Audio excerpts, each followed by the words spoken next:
Jueves 6 de marzo, saludos señoras, señores, bienvenidos un día más, una semana más a esta tertulia, al Mosaico. Como cada semana ya saben, vamos a analizar algunos temas que son actualidad de la ciudad con un poco más de profundidad de lo que habitualmente lo hacemos en los informativos.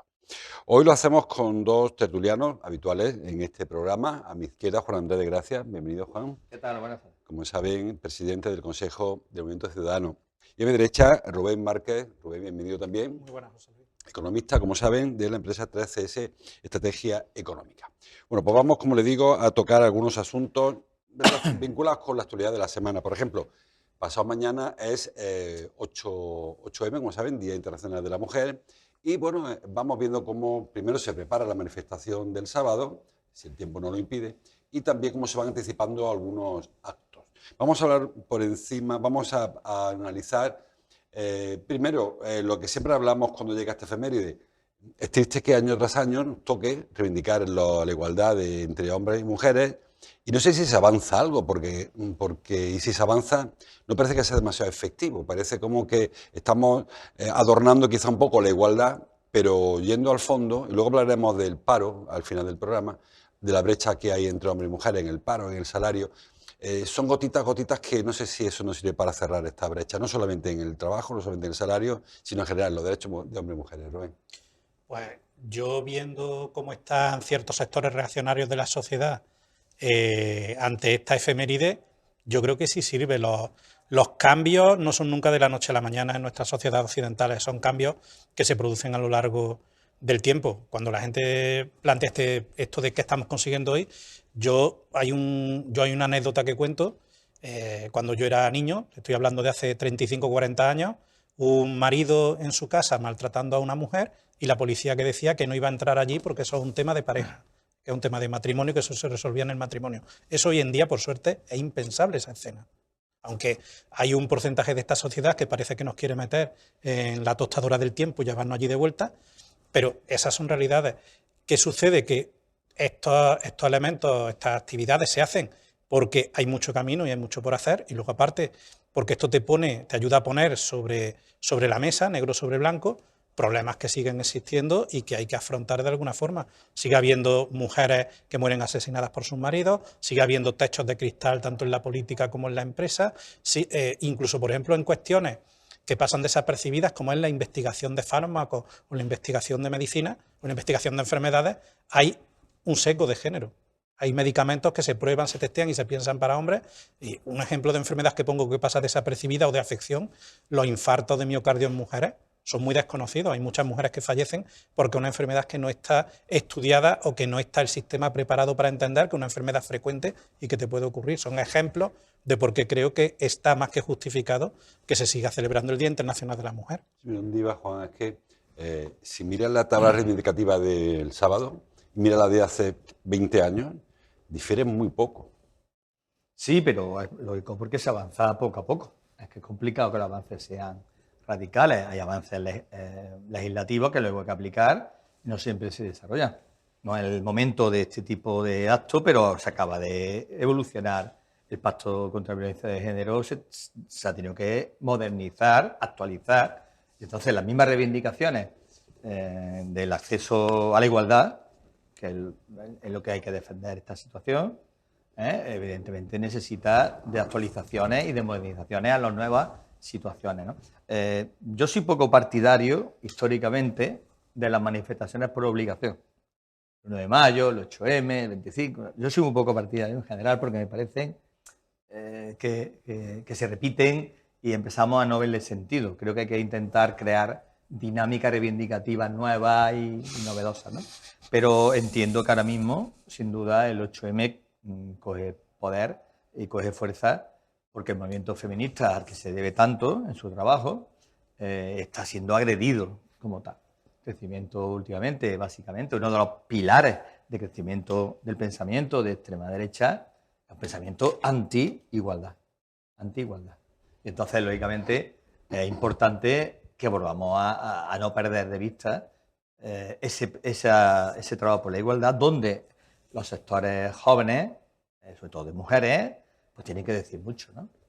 Una de las reivindicaciones que expresó en la Asamblea 8M dentro del grupo de reivindicaciones, está en el tema de la dependencia. Sobre todo porque seguimos encargando a las mujeres o seguimos, Cuidado. claro, los cuidados de los mayores, de los menores, de los discapacitados, de todo el mundo. O sea, la mujer tiene que compaginar su jornada laboral, que es igual que la del hombre, incluso en ocasiones mayor, porque tiene un sueldo más bajo además, con el cuidado de la familia, porque el Estado ahí falla, porque probablemente si hubiese un sistema de dependencia justo o que funcionara, pues podríamos encargar eso a personas profesionales o personas que se dedican a esto. Sin embargo, tenemos que acudir a este asunto. Y yo creo que lo que decía un poco antes, ¿no? Que va avanzando el tiempo y esta reivindicación llevo oyéndola yo muchísimo tiempo. Hemos creado un Estado, se supone, de un sistema de dependencia que, bueno, pues que no funciona. Es que cuando se aprobó la ley de dependencia, esa ley venía con dos defectos de forma. Uno, que no había una adecuada dotación presupuestaria, era una ley hecha con muy buena fe, pero faltaba esa dotación presupuestaria. Y segundo, que había una parte del arco parlamentario que sabías que la iba a sabotear de todas las formas posibles. Hoy en día la ley de dependencia, el problema está a nivel de comunidad autónoma. Las comunidades autónomas tienen que dotar de financiación la ley de dependencia en la parte que les corresponde. Y eso quien lo termina sufriendo son los ayuntamientos. Los ayuntamientos andaluces están teniendo que adelantar mucho dinero, están teniendo que endeudarse, están teniendo que forzar sus cuentas para poder cumplir lo que no cumple la comunidad autónoma. Ese es un tema que tenemos que tener pendiente. Y luego hay otra cuestión que es que estoy con vosotros, que el día 8M se dice últimamente mucho que es de celebrar, no, yo creo que es de reivindicar, aunque a mí se me escape a veces de vez en cuando decir celebrar, pero hay un elemento que es clave, que es el papel que tiene la mujer en la economía, en este sistema capitalista, que hay un tema, un elemento que no se reconoce, que es esa economía de los cuidados, que eso tiene un valor económico y eso habrá que reconocerlo de alguna forma, bien sea porque esa persona cuida de su familia o bien porque, que también tenemos el caso, de que las empresas, mujeres que montan cooperativas, que montan sociedades para dedicarse a la gestión de los cuidados, están en unas situaciones laborales que raro el ayuntamiento que no hay problemas con las empresas que gestionan la atención a domicilio porque se les paga poco más a las cuidadoras y las empresas concesionarias no respetan las condiciones de los pliegos o las condiciones del convenio colectivo. Es que eso es un iceberg que tenemos ahí con el que nos chocamos continuamente, pero este es otro de los elementos que nos muestran que hay muchísimo trabajo por hacer y que tenemos que pedir que se hagan las cosas de otra forma. Pero ahí es justamente que ha dicho, solo en el sentido profesionalizar. Bueno, ya está profesionalizado el servicio de cuidado. Tenemos empresas que se dedican. Sí. Ahora, no evita que más del 95% de los trabajadores son trabajadoras. También está feminizado, claro. En las escuelas infantiles, por encima del 90% son maestras.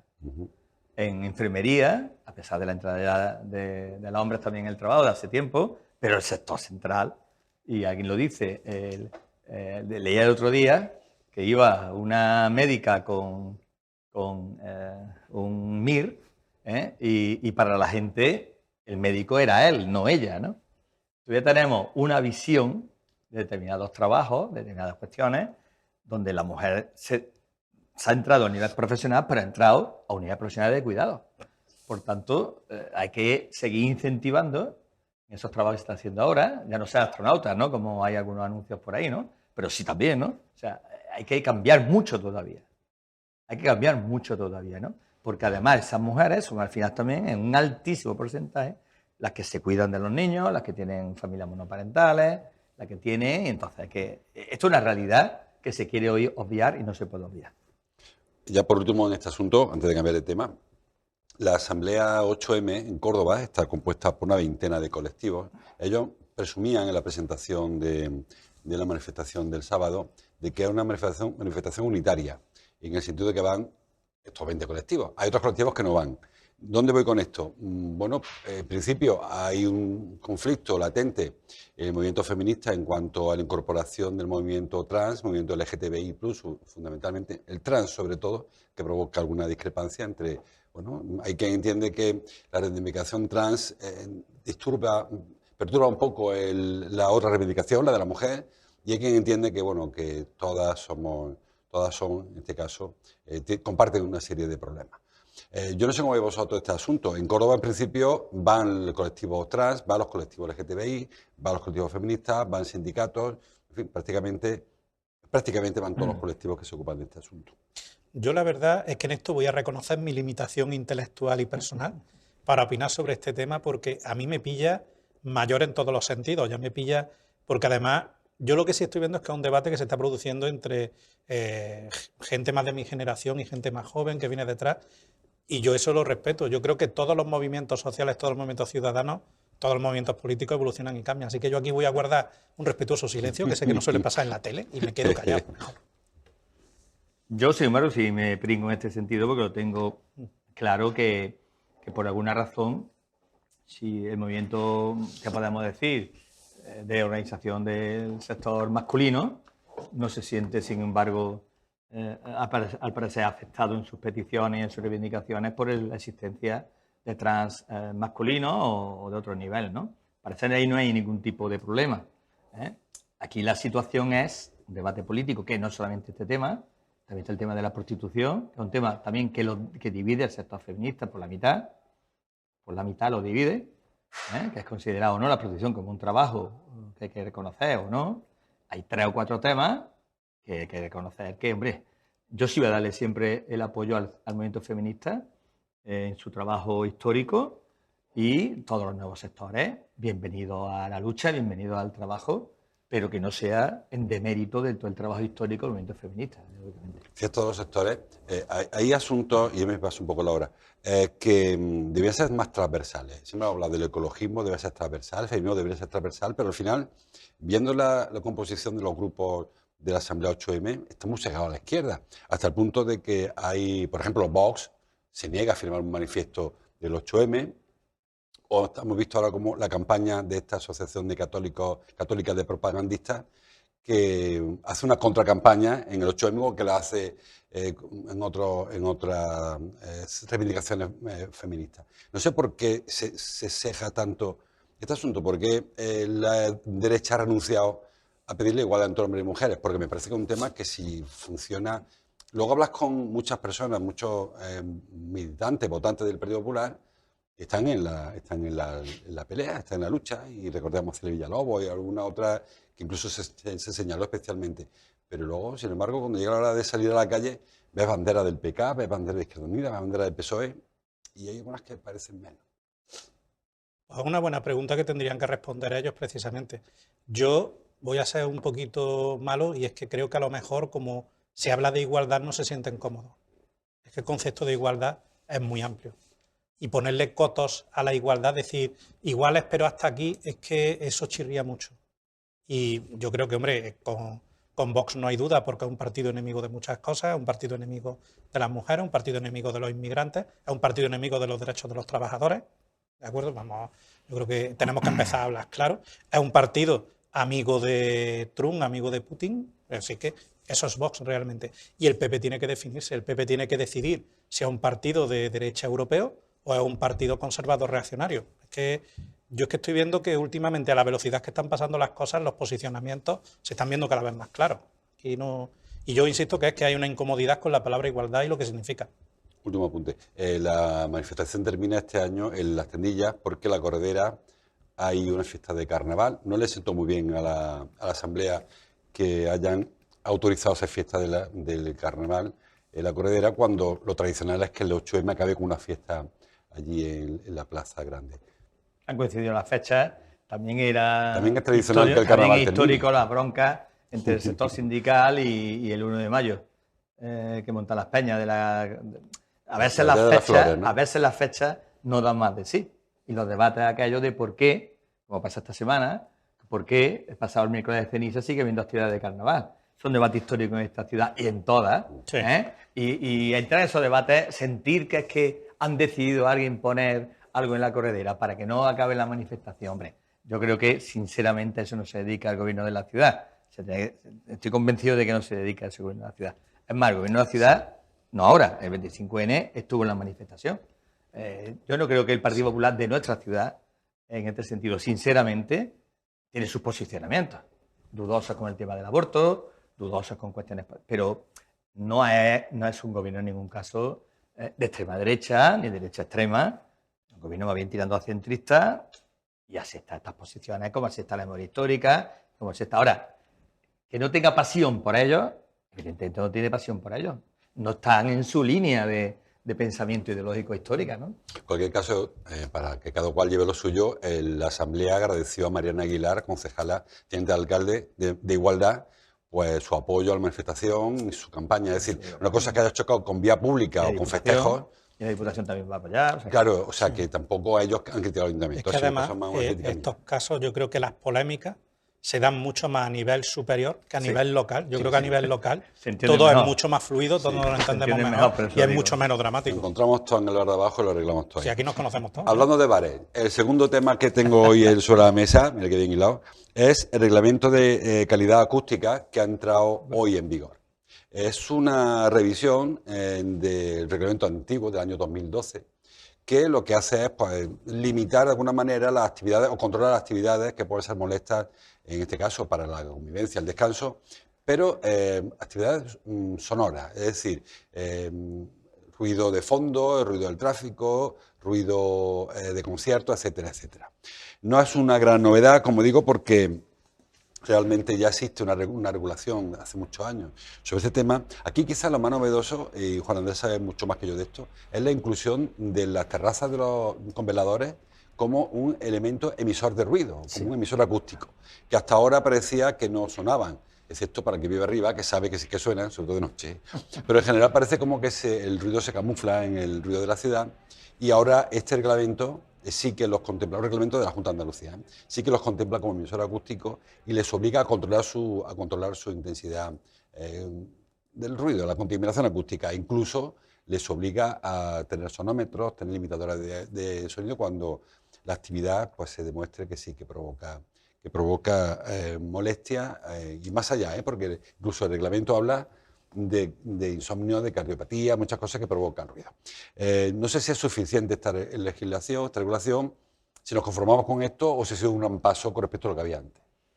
Va a dar más bases jurídicas y además significa un compromiso de la Junta de Andalucía más intenso, basado sin duda, aparte de todo esto, en normativa europea, que no tiene más remedio que ir aplicando. Pero esta normativa de la Junta de Andalucía, del Gobierno del Partido Popular, ha sorprendido al Gobierno local, que se ha visto superado por la realidad, como ha pasado también con el tema de viviendas protegidas y viviendas turísticas. O sea, ahora mismo hay legislaciones en boga que están sorprendiendo al Gobierno local y que tiene que cambiar sus decisiones en base a esa normativa. Lo cual también me sorprende cuando el alcalde es presidente de la FAN. O sea, o no le han consultado la normativa, o me parece fuerte, ¿no? Me parece fuerte. Aquí lo importante después de todo, evidentemente, es el control. El control. La Junta de Andalucía lo que asume aquí es una mayor responsabilidad. Pero quiero recordar que ya hay una normativa que se llama Decreto 155, que no es de catalán, aunque también da igual el número, de 2018 en este caso, que dejó hecho como herencia a Rosa Aguilar, aunque lo suavizó al margen, que siempre lo hablamos con la hostelería. Vamos a ver, si vosotros pedís que al final haya música en las terrazas, nosotros vamos a decir que se aplica el decreto en la parte que dice que las terrazas además deberían estar fuera de lugares de preferencia residencial. Esto significa que todo bar que quisiera tener terrazas, digo, sin música, terrazas, tenía que irse a chinales o a lugares de preferencia industrial o terciaria. Pero no podría haber bares con terrazas, excepto excepcionalmente y máximo 4 meses. Esto existe desde el año 2018. Pero nadie lo mira. Está aprobado por la Junta de Andalucía. Y ahora lo que hay es una continuidad de eso. ¿Qué es? Esto genera ruido. Es complicado. El debate es que lo generan los clientes, vecinos y vecinas que nos sentamos. Claro, pero usted tiene una responsabilidad. Usted pone un negocio, usted tiene una responsabilidad, usted tiene que asumir esa responsabilidad. Y ese es el debate central. Este decreto, que ya teníamos uno del año 2012, que no se ha aplicado y que ha habido debates permanentes, esto evidentemente significa un elemento importante para tener base sobre todo jurídica. A partir de ahora, el poder irte a los tribunales con más facilidad, si no te pervierte de alguna manera o te perturban por el tema del ruido, va a tener una base jurídica más intensa y más importante y los tribunales se van a llenar de demandas, estoy convencido, ¿no? Dicen los hosteleros que les señala este decreto, que lo que hacen en definitiva es decir, el ruido que hay en la calle es culpa de ellos cuando ellos aseguran que hace mucho ruido un camión de Sadeco, que el de ellos, que es cierto, Sí. En San Diego hace mucho ruido. Los coches. Y los coches también. Yo no sé si hasta qué punto, como decía Juan, esta base jurídica o esta reglamentación puede responsabilizar a un tercero del ruido que haga un particular. Hombre, el otro día, nuestro alcalde, que tiene cintura, dijo que esto le veía una interpretación positiva, que era que esto da criterios objetivos. Que es, yo que soy Define economista, un sistema más siempre claro. voy a defender que se trabaje con indicadores y de una forma científica en vez de trabajar al bulto, evidentemente. ¿Qué es lo que sucede? Esta que es una ciudad que tenemos muchos muertos en los armarios, uno de los muertos es la relación que tenemos con la hostelería en esta ciudad. Córdoba depende de la hostelería, del sector servicios, del sector turismo, a nivel económico. Nos encanta vivir en la calle, nos encantan nuestras fiestas, nos encanta, pero eso tiene unos pros y unos contras, que es que rompemos el equilibrio de convivencia entre hosteleros, vecinos, rompemos el equilibrio entre actividad económica y la vida del ciudadano. Y, a fin de cuentas, la administración interviene para recomponer esos equilibrios. ¿Qué sucede? Que yo no tengo dudas en la responsabilidad porque usted está ejerciendo una actividad económica con unos parámetros y usted puede marcar las normas de comportamiento dentro de su casa. Claro. Esa es que a nosotros culturalmente como andaluces nos va a costar la misma vida tomarnos una cerveza sin pegar voces. Otro ejemplo que yo pongo. Vamos, un ejemplo concreto. Esta semana ha sido Champions League. Ha habido Champions League, hemos tenido derbi de la capital, Sí. Real Madrid contra Atlético, los bares que tenían las televisiones puestas en la Todas terraza. ilegales. Todas ilegales.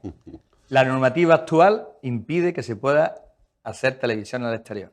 La televisión está puesta desde dentro Da del igual, local pero para la que se de vea el fuera. sonido. No se No, puede ver es desde fuera. ilegal. Desde- no hay todas. sonido de la tele, simplemente se verían. Pero la contaminación acústica que generan las personas viendo un partido de fútbol Claro. es importante. Quien dice eso es un día excepcional, pero que cuando estamos, y además lo que ocurre cuando nos ocupamos espacios, hablamos cada vez más alto porque no está el sonido de otro. La cuestión simplemente es que este es un problema que tenemos y que, como muchas cosas, otras cuestiones, tendremos que irnos adaptando a que hay una realidad de que hay una normativa que cumplir. Además, a mí me llamó mucho la atención de que ahora las mediciones se podían hacer dentro de las casas. Es decir, que puede llegar un vecino, llamar al policía y decir, oiga, venga usted, y mida desde aquí el ruido que me está generando este local. Pero también, que ellos dicen que se fijan en ello, cualquier actividad industrial empresarial que supere unos límites de ruido puede ser denunciable. Y también los vecinos, habéis sacado un tema muy interesante que es el ruido por el tráfico rodado. Eso vamos a empezar a ver porque antes no se podía, pero ahora sí se pueden plantear demandas. Y se puede plantear que la administración tome medidas correctoras desde, oiga, tiene usted que reducir el tráfico, tiene usted que cambiar el tipo de asfalto que hay en esta calle, tiene usted que buscar soluciones alternativas. Se abre, yo como persona que vivo cerca del Vial Norte, esto se acaba de poner muy interesante. Que el mapa estratégico de ruido que se han hecho en este ayuntamiento, tanto en el gobierno de izquierda de coalición como en las palabras del gobierno de derecha, ninguno ha tenido en cuenta el ocio nocturno. La han obviado interesadamente. Han hecho trabajos sobre el tráfico, han hecho trabajos sobre el tren, han hecho trabajos sobre la actividad industrial, pero se han negado sistemáticamente, y lo hemos pedido nosotros reiteradamente, que se midiera el ocio nocturno.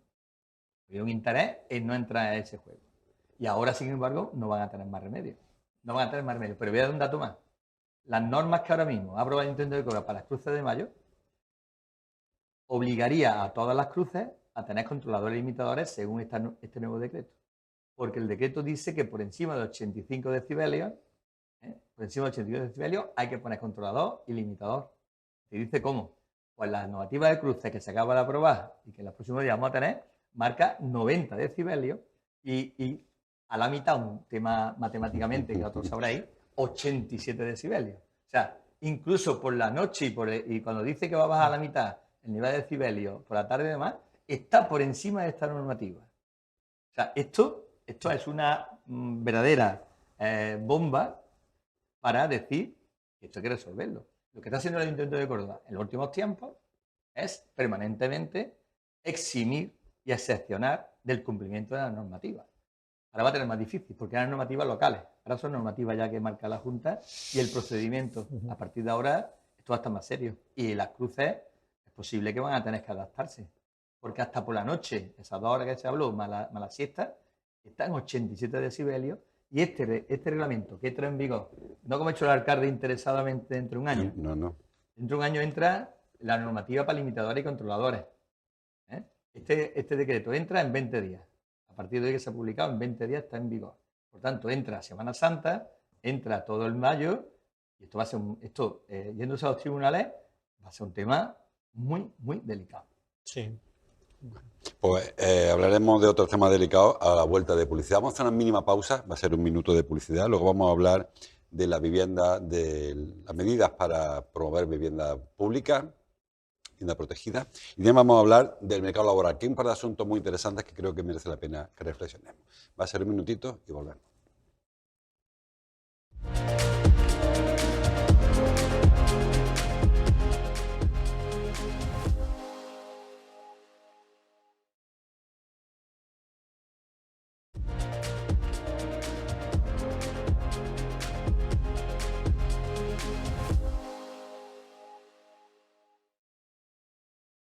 Pues ya estamos aquí, regresamos en una pausa muy breve y continuamos con nuestro tema, con nuestra tertulia de actualidad. Les decía, también está a punto, creo que se publicó el martes pasado, con lo cual está también en fase de conocimiento, es el nuevo decreto ley de medidas urgentes, dice, en materia de vivienda, también de la Junta de Andalucía.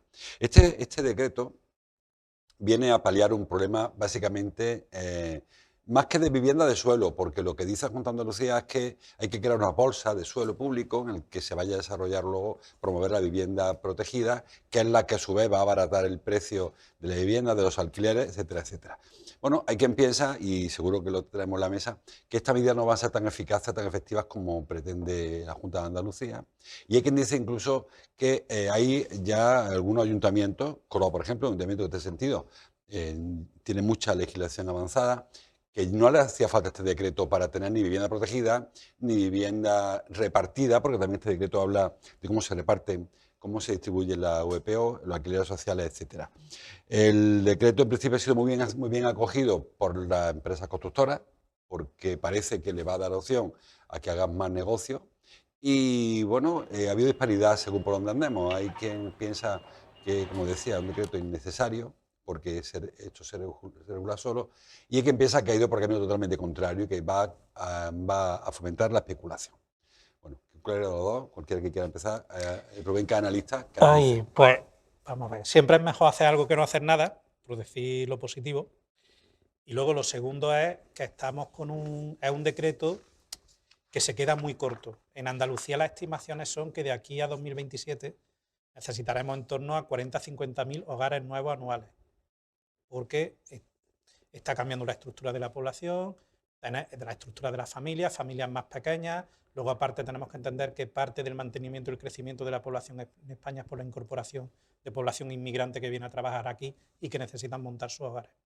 Por lo cual, esas 20.000 viviendas que proponen en 5 años, comparadas con las en torno a 40-50 que necesitamos anualmente, aunque la oferta privada puede entrar a cubrir, se nos queda corta. Luego hay otro elemento que me llama mucho la atención, que es el dinero. Que esto, que quién lo paga, cómo se va a financiar, porque es que las casas hay que financiarlas. Que esas obras, los constructores, públicos o privados, necesitan entidades financieras que soporten los créditos y la financiación de estos proyectos. Que eso ¿qué tienen pensado? Si la Junta de Andalucía va a apoyar de alguna forma, va a salir en la ley que tienen pendiente sacar, ¿qué piensan hacer con respecto a esto? Y luego un último elemento que me ha llamado mucho la atención también es el tema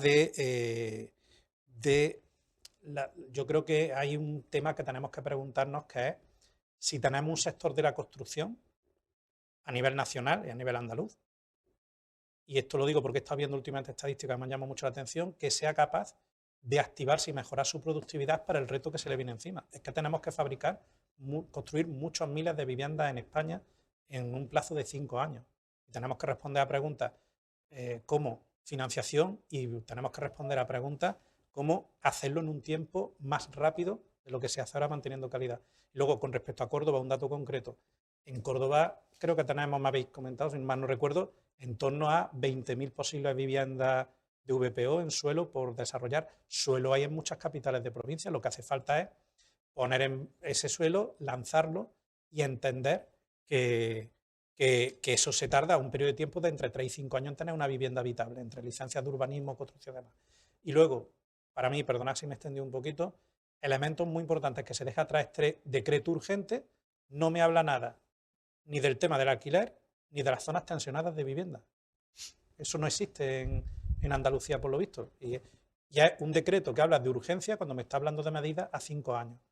Insisto, está bien, es una propuesta que se queda corta de mi punto de vista, que ataca solamente una parte del problema, pero el problema del mercado de la vivienda es un problema estructural en demanda y en oferta. Se han hecho muchas cosas en demanda, pero hay que trabajar la oferta, que es sacar viviendas a un precio razonable, tanto de protección oficial como de mercado libre, en un tiempo razonable. En un tiempo razonable estamos hablando de entre 2 y 5 años, que no tenemos más. Sí, pero yo lo que lo planteaba, hace falta pisos. Cuando se dibujó el PGU, se preveía que ahora habría en la ciudad unos medio millón de habitantes. Y estamos en 340, 370, menos incluso. Estaba 325, por ahí. Y sin embargo, la ciudad que se dibujó preveía ya que El último para año esta el padrón fecha ha bajado otra vez. ha bajado esta vez. Bueno, ha No bajado. mucho, pero ha bajado. Sí. Es decir, que no sé si pretender dibujar, o sea, rellenar todos los huecos que hay en la periferia de la ciudad a base de promociones muy costosas, donde ni siquiera VPO es VPO, porque luego hay otra serie de factores que la alejan de esa vivienda protegida de la población con menos capacidad económica, porque bueno, igual te puedes comprar un piso de Vincorsa, pero hay más cosas aparte de comprarse el piso de Vincorsa. Quiero decir que a lo mejor habría que rediseñar un poco la ciudad, ocupando los huecos del casco histórico, rellenando las viviendas vacías que hay en Fátima o en Ciudad Jardín, antes de seguir expandiendo, porque además eso cuesta dinero. El constructor ganará, pero para la ciudad llevar autobuses, llevar servicios de basura, llevar servicios, llevar los sistemas generales, hombre, no sé si una cosa se compadece con la otra. Vamos a ver, hay que leerse bien las normativas. Yo creo que está de moda en todo el país, creo que en Europa y demás, habla de vivienda. Y el que no dice algo sobre vivienda que no tiene propuestas políticas. La Junta de Andalucía tiene prevista un anteproyecto de ley muy avanzado de vivienda y teniéndolo muy avanzado ha querido lanzar este decreto, que es sobre vivienda protegida, no sobre cualquier tipo de vivienda. Constructor ya ha dicho ya que muy bien, pero que si no hay más suelo, que no le interesa. Claro, es que ellos trabajan sobre nuevos suelos, que ya quieren que salga a la luz, que es la presión que vamos a tener con el nuevo plan general. ¿Es necesario más suelo en la ciudad? Lo último que tú has dicho. Bueno, pues ellos han dicho ya claramente que aquí el tema es más suelo. También es verdad que ellos piden más alturas. Y le ha dicho la Junta de Andalucía algo que ya dijo, anticipó el alcalde, cuando pidieron más altura y nosotros nos opusimos, por ejemplo, ¿no? Vale, pero que sea vivienda protegida. ¿Cuánta vivienda protegida ha hecho la empresa privada en la ciudad?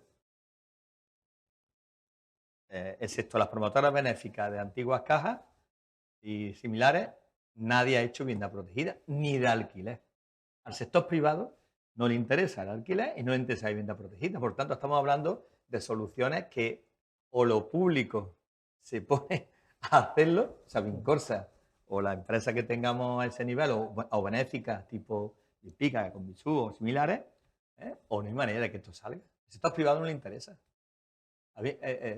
Una de las medidas, aparte, es que sobre suelos de equipamiento, que hasta ahora solamente se podían hacer alojamientos, que no son exactamente viviendas, ese plan que anunció también el alcalde hace unos días, Plan Vive. 7 Plan Vive, que ya hablaremos de él porque más improvisado no se puede hacer algo, ¿no?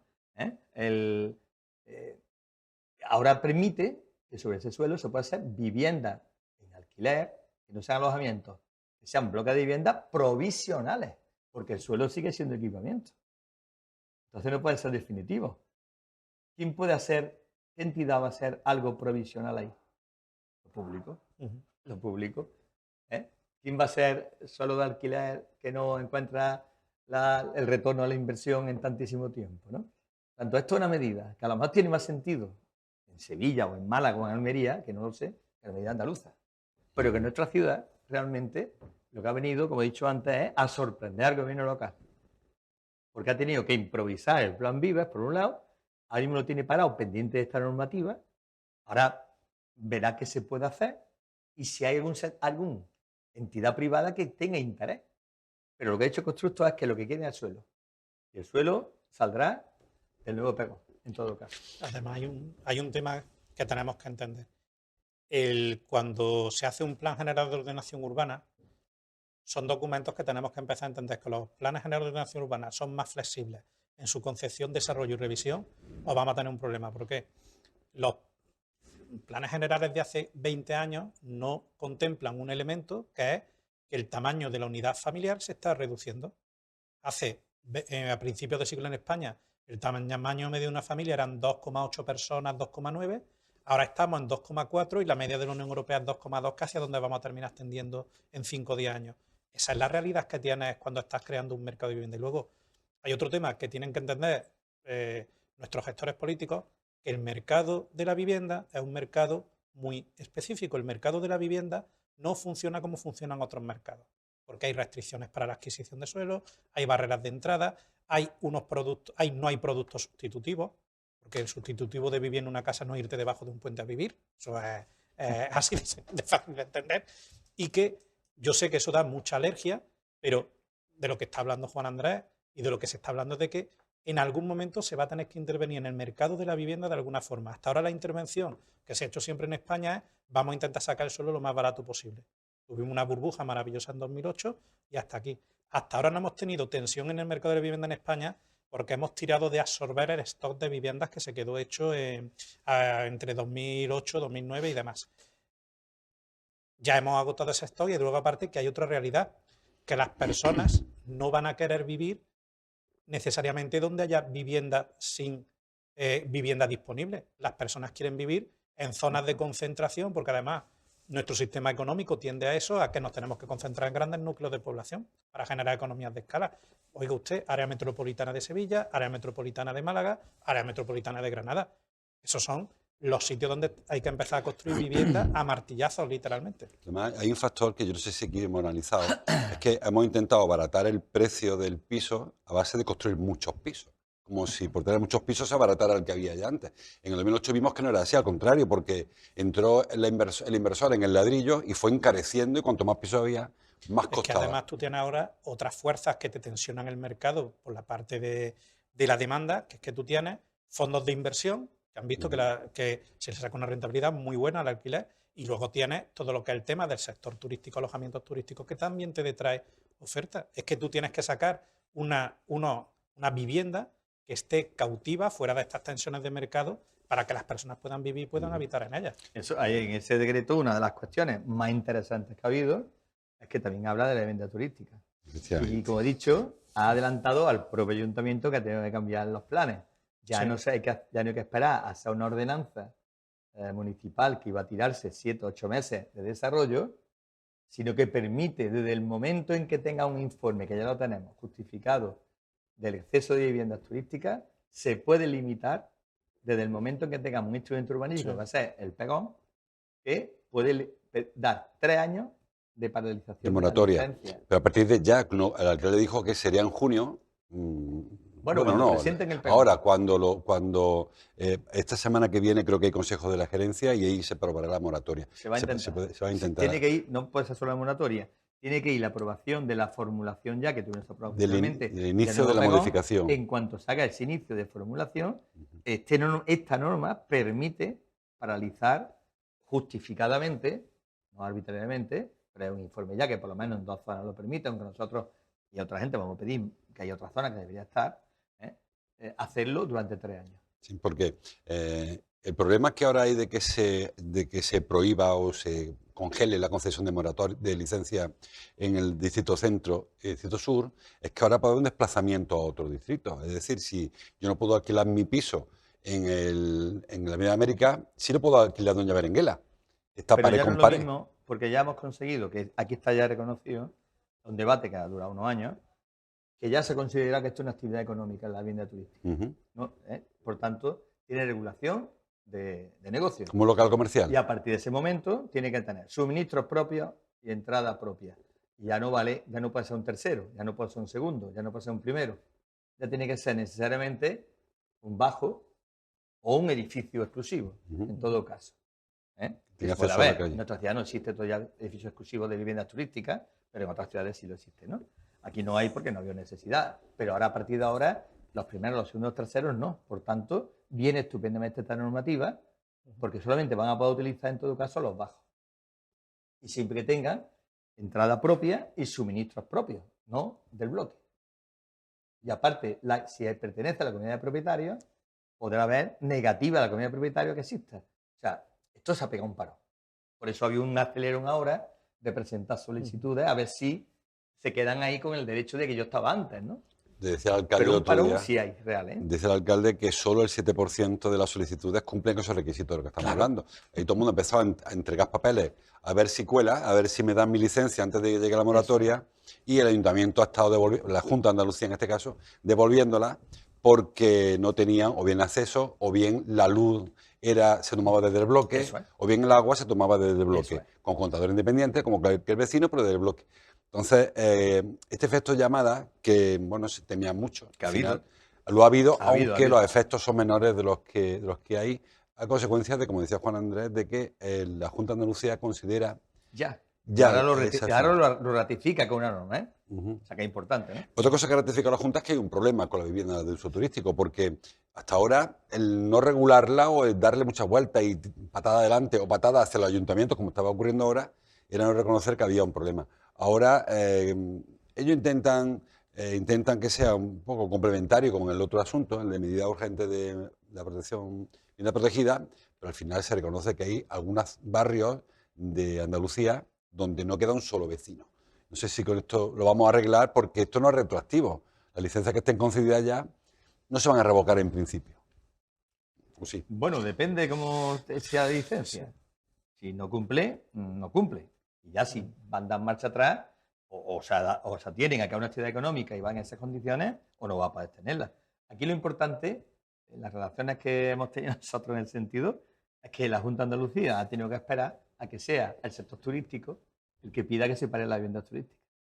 En Córdoba ha sido AECOR el que ha dicho que quiere ya que se paren las viviendas turísticas. O sea, no ha sido la petición vecinal o ciudadana, ha sido cuando el mismo sector turístico, el que pone los hoteles y el que pone los apartamentos turísticos en condiciones, son los que han dicho, pare usted ya la vivienda turística porque me está haciendo daño a mi negocio. Un dato. Y cuando ha llegado ese momento ya, es cuando la Junta se ha dado cuenta que tiene que parar. Hay que poner un freno. En Córdoba, en la ciudad de Córdoba, hay 7.917 plazas en hoteles y 16.000 en alojamiento turístico, viviendas turísticas, más del doble de viviendas turísticas que de hoteles. Hay 116 hoteles, pensiones, hostales y 3.200 viviendas para viajeros. Es decir, que una desproporción tremenda. Ha sido un tsunami que ha llegado de pronto, porque siempre ha habido... Yo recuerdo de pequeño que iba a la playa, alquilaba el apartamento a la señora. Eso ha pasado siempre, pero al volumen de ahora, Pero sobre todo pensando... Claro. Es que eso era una economía informal de subsistencia. Sí. Y aquí de lo que estamos hablando es que detrás de esto hay grandes plataformas, lo que lo llaman economía colaborativa, porque decir, Siempre vamos a sabe. absorber los recursos a todos, queda feo.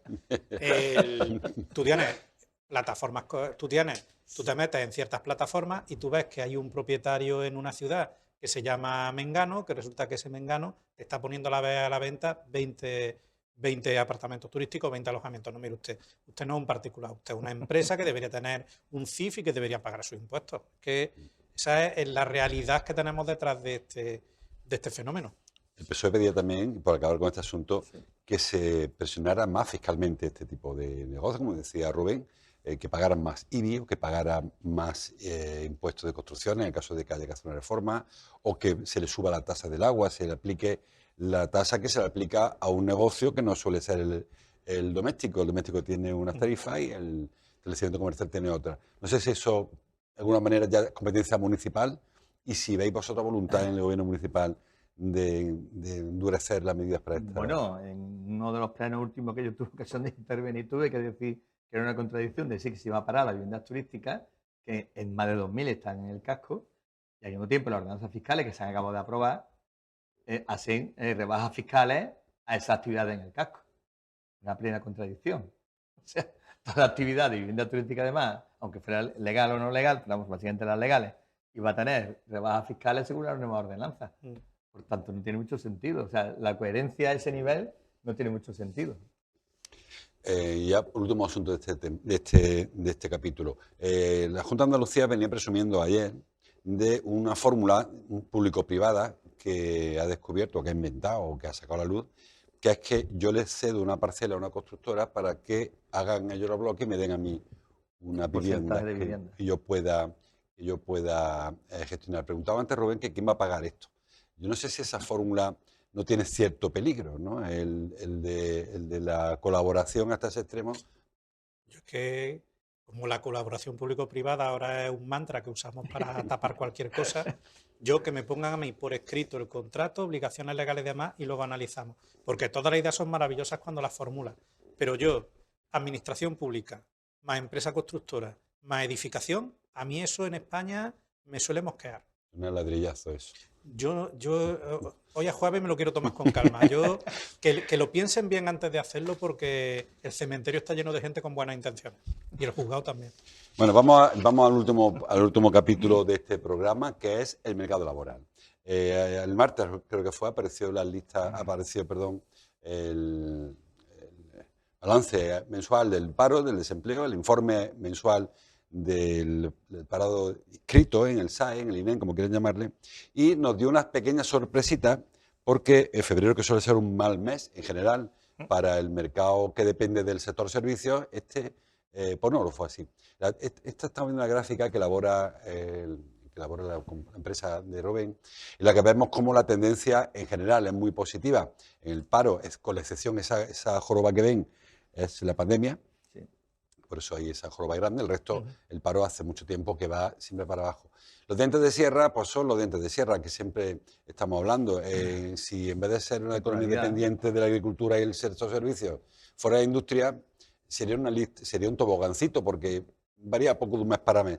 Pero en Córdoba sigue habiendo una dependencia importante. Y el siguiente gráfico, Álvaro, si lo tienes, que vemos el tema de los sectores, pues esto es de la ciudad de Córdoba, 28.195 personas desempleadas. Es de Córdoba, capital. Sí. Córdoba capital, que nos interesa más que de la provincia.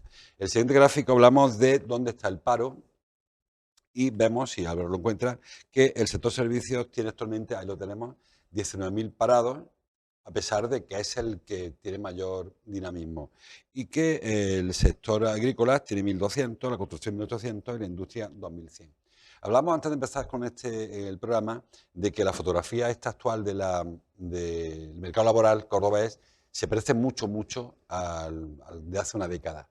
A pesar de que hemos hablado de reindustrialización de la economía, que es la que estabiliza los sueldos, que hemos hablado de la necesidad de desestacionalizar el empleo, que es lo que le ocurre al sector servicios o la agricultura. Y sin embargo vemos cómo las cifras son las que son. El 20.000 desempleados de 28.000 están en el sector servicios. Es decir, personas que están esperando a que llegue la temporada alta para trabajar en un bar o para trabajar en una tienda envolviendo regalos. Creo que no sé si estamos demasiado expuestos, porque ya ocurrió con la pandemia, que ese sector no soporta evidentemente una pandemia, y cómo se nos vino abajo la economía en general. Rubén, el experto. Sí. Primero darle las gracias a mis compañeros que hacen esto, que yo lo único que hago es mirar que los datos están bien. La grafía es de Juan Ramón y Lola, que lo hacen estupendamente. La cuestión es que cuando hablamos de los datos del paro, que nos fijamos mucho, el dato macro es bueno. Tenemos un descenso del paro sostenido en el último año, tanto en la capital como en la provincia, muy importante. Varios miles de personas han salido del desempleo. Pero tenemos que ser siempre muy conscientes, creo, de cuál es la estructura económica que tenemos en Andalucía y en Córdoba. Si comparas la estructura económica de Andalucía con la de España, aproximadamente el 6% del PIB andaluz, algo más, depende de la agricultura. En España en torno al 2,5%, el 3%. En industria, en España están en el 14-15%, en el conjunto del país. En Andalucía estamos con 3-4 puntos menos, esa es una diferencia sustancial. Construcción es más o menos el mismo porcentaje y en sector servicios tenemos un punto más o menos de dependencia que el resto de la economía española. ¿Qué ocurre? Que esto hace que nuestra estacionalidad sea más acentuada que la del resto de la economía española. Somos más dependientes de la agricultura y del sector servicios. Luego, aparte, también hay otra cuestión, que a nivel nacional incluso la estructura del sector servicios es un poco diferente a la nuestra. Nosotros dependemos mucho del sector servicios turismo, por así decirlo. En cambio, a nivel nacional, en otras comunidades autónomas, tienes otro tipo de empresas en el sector servicios, servicios tecnológicos, informática, videojuegos, otro tipo de cuestiones que te generan otro tipo de actividad económica con sueldos más potentes.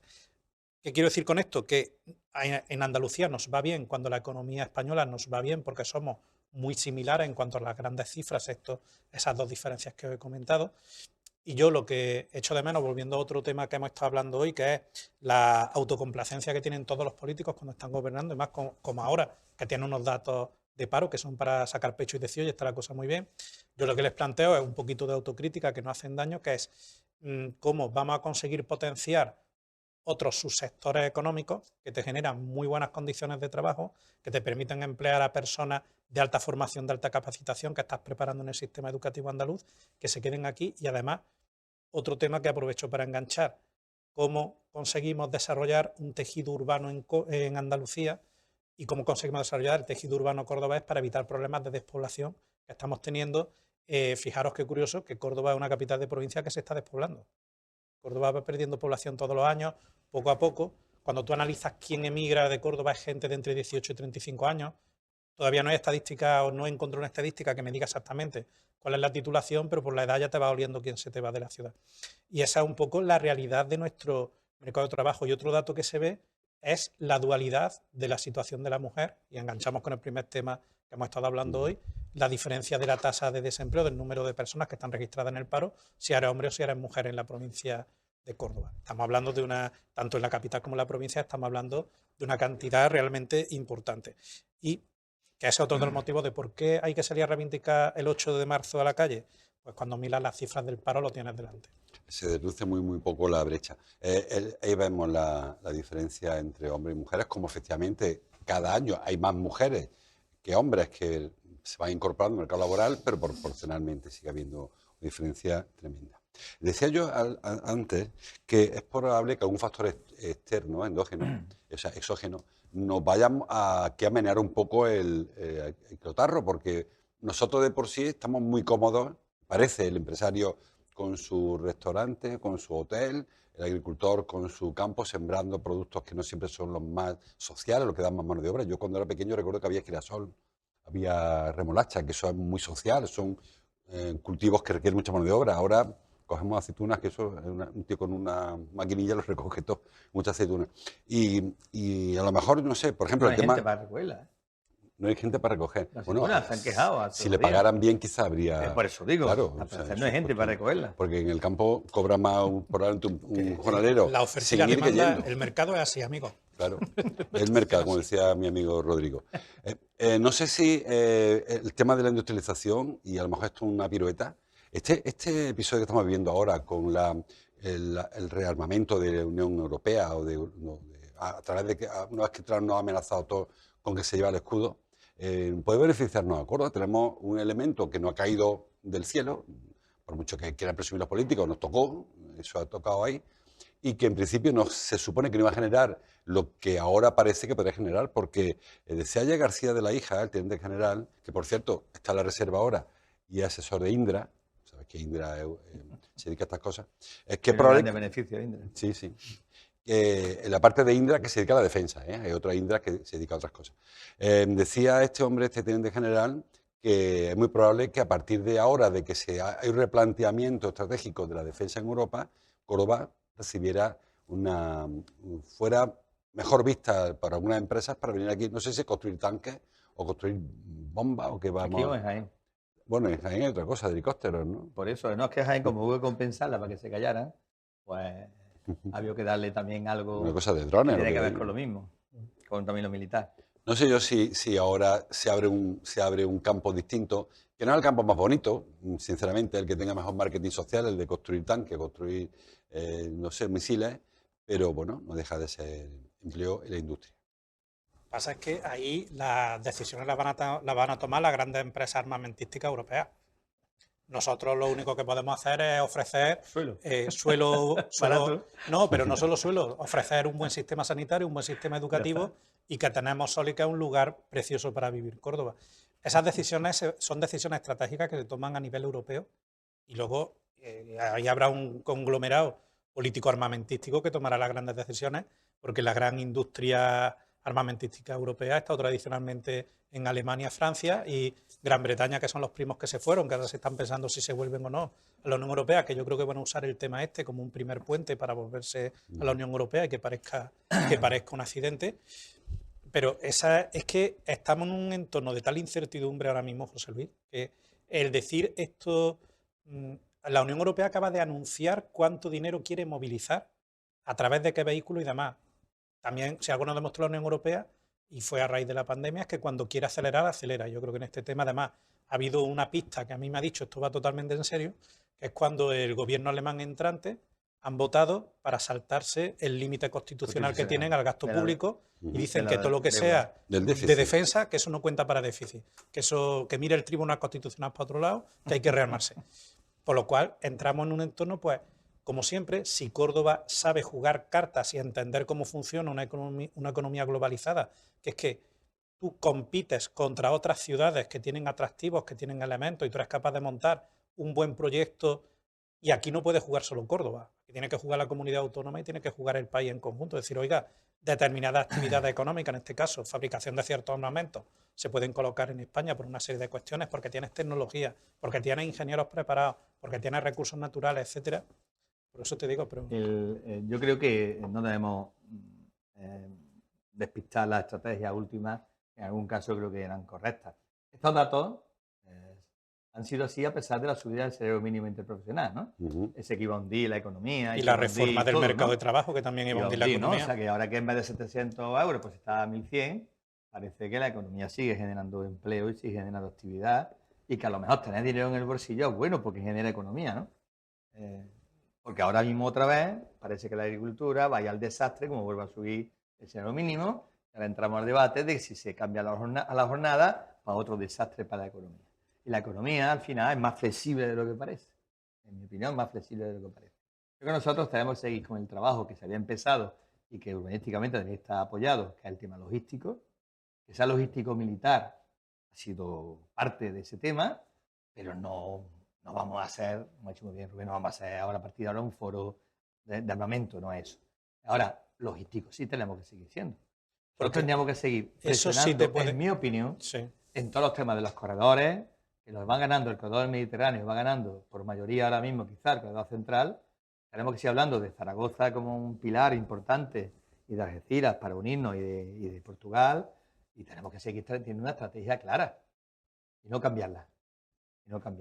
Esa estrategia va a servir si lo que sube son armas o si lo que sube es trigo. Es que además... Si lo que es importante a nosotros es que lo tenemos importante. Que suba, que pase lo que pase. Suba y que pase y que se genere. El producto que al final suba o baje, nos podrá gustar más o gustar menos, como tú has dicho. Pero lo importante es que no perdamos esa estrategia, que creo que una vez que hemos centrado, otra vez en esa estrategia, estamos preparando dinámicas esa estrategia, centrarnos en esa sería lo importante y no asustarnos ni por la subida del salario mínimo, ni por la reforma laboral de la jornada, que no nos afectemos por otras cosas, ¿no? Es que además ha pasado una cosa muy curiosa, que es que en el 2008 adoptas políticas de austeridad y terminas de jorobar la economía. 2020 tienes una crisis, adoptas políticas expansivas y la economía luego a medio y largo plazo te está respondiendo mejor. Yo entiendo que todos tenemos nuestros colores, nuestra forma de ver las cosas, pero los datos en economía son muy tozudos. Es muy difícil destruir una economía, pero te digo que hay gente que tiene capacidad de hacerte mucho daño. Eso lo vimos en 2008 en Europa. Lo que ha comentado Juan Andrés de la logística, un último apunte, es básico que tú posiciones tu ciudad como un elemento ultra competitivo en algo para poder atraer otro tipo de inversiones. Ejemplo, Rheinmetall, que es la gran empresa alemana de fabricación de armas, no sabe, dudo mucho que sepan dónde está Córdoba.